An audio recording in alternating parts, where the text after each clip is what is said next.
République semble donc bien déterminée à lutter contre l'enrichissement illicite. Le quotidien L'Observateur nous apprend ce matin que Macky Sall a nommé son juge anti-mafia en la personne du magistrat Mandiogu Ndiaye qui était jusque-là avocat près la Cour suprême. Selon l'Obs, Mandiogu Ndiaye est un homme bien connu aussi bien du grand public que dans la grande famille judiciaire. Ce sont au total 10 magistrats qui ont été choisis par le président sur proposition du ministre de la Justice Aminata Touré pour animer la commission d'instruction, tenir le parquet et juger les personnes soupçonnées de détenir des biens totalement en décalage avec leurs revenus qui sont traduits devant cette cour. La machine est donc lancée et Mandiogu Ndiaye tient le sabre selon le quotidien. Revenant sur les détails des nominations, le journal note que le parquet de cette cour sera dirigé par le procureur spécial Aliou Ndao qui avait jusque-là l'habitude de siéger au cours d'assises de Dakar comme avocat général. La commission d'instruction sera présidée par Cheikh Tidiane Bey. Le quotidien rappelle que cette cour existe depuis longtemps dans l'arsenal judiciaire du Sénégal, mais était jusque-là rangée dans les placards. Sa réactivation va donc permettre de traquer des milliards du pays planqués à l'étranger. À propos d'enrichissement illicite, la Tribune nous apprend que Macky Sall a bloqué des comptes de proches de Wade.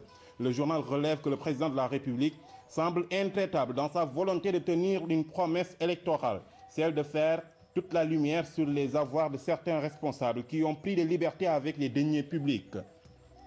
La Tribune donne même des noms. Mamadou Lamine Massali qui possède des maisons à Dakar et une à Thiès. Le leader des jeunesses wadistes serait également propriétaire de 25 terrains entre Dakar et Saly et 4 véhicules. L'ex-ministre des collectivités locales Aliou Sow et sa femme Ami Sameke qui gérait l'agence de la case des tout-petits seraient les propriétaires de plusieurs immeubles à Dakar et des terrains à Dodji. Farba Senghor, lui seul, serait selon la Tribune l'un des milliardaires les plus importants du régime de Wade. Dans sa volonté d'économiser l'argent du contribuable, Macky Sall vient de supprimer 45 agences et directions. C'est Sud Quotidien qui donne l'information. Et les économies budgétaires ainsi réalisées seront réorientées vers la satisfaction de la demande sociale. En sport, l'idylle entre l'équipe nationale de football du Sénégal et Pierre Lechantre n'aura pas duré longtemps. L'entraîneur français a finalement fait défection dans sa livraison du jour. Le quotidien Walf Sport donne les raisons qui l'ont fait fuir. Les techniciens français voulaient 118 millions d'avance sur salaire, ce qui représente 6 mois, alors que le ministère voulait lui donner 39 millions, soit 3 mois de salaire. Si l'on en croit toujours Walf Sport qui s'est entretenu... Walf Sport donc qui s'est entretenu avec l'agent du technicien français, Lechantre voulait venir avec son staff et n'a pas aimé l'exigence de la partie sénégalaise qui lui impose de collaborer avec l'expertise locale.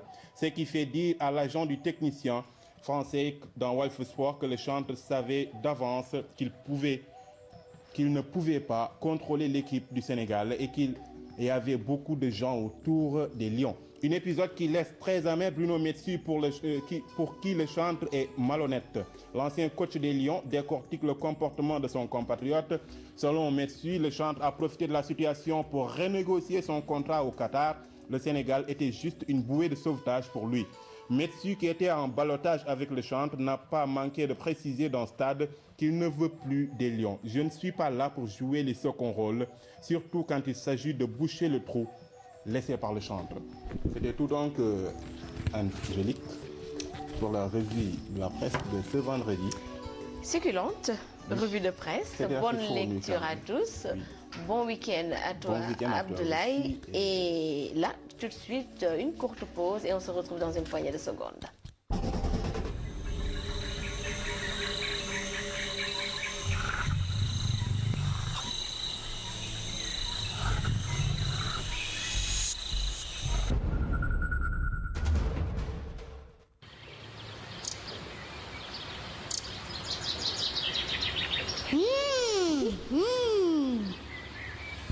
am la mooy sama bànneex yow